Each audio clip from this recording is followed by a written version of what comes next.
Caroline Sunshine is the Trump 2024 Deputy Communications Director, and she joins me now. Caroline, good morning to you. So what a moment for J.D. Vance, set to take place later today.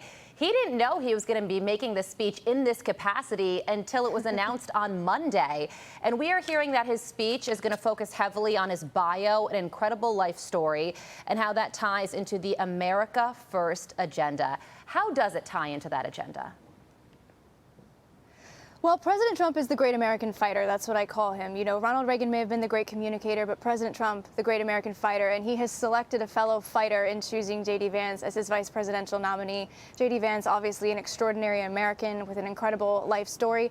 The RNC platform that President Trump was intricately involved in crafting, at the very top, it says it's dedicated to the forgotten men and women of America. Of course, that's who President Trump has spent his entire time in politics fighting for ever since he came down that escalator, the forgotten men and women. J.D. Vance is from one of those communities. He's from the forgotten men and women of America. He understands some of the unique suffering that takes place in those communities viscerally. He has a record of service. He, of course, answered the call to service after our country was attacked on 9/11, joining the Marine Corps, once a Marine, always a Marine. You know, the liberal mainstream media and Democrat Party have, of course, piled on and brought up some of J.D. Vance's past criticisms of President Trump. But I would say there's an important distinction here.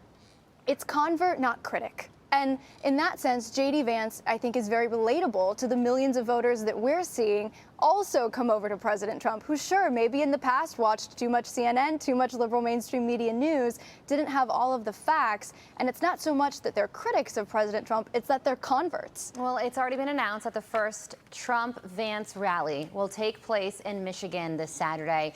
And of course, there's going to be a huge focus on security when it comes to this rally. And the DHS and FBI have already announced that there are increased concerns about retaliation or repeat potential attacks on the former president. How concerned is he about that?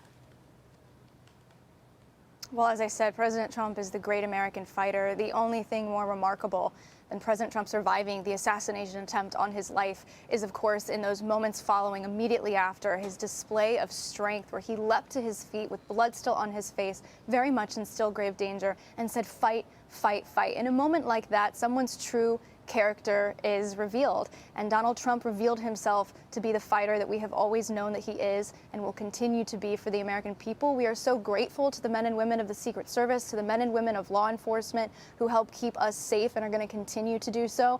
President Trump wanted to come to Milwaukee right on schedule. He told our campaign, "We're not slowing anything down. I'm coming. I got to be with my people." It's a love of country that drives this man, and President Trump's going to keep fighting. He is fearless, and as we've seen, courage is contagious thanks to him. And we know that the former president called the wife of the man who died at that rally on Saturday, and she greatly appreciated that phone call.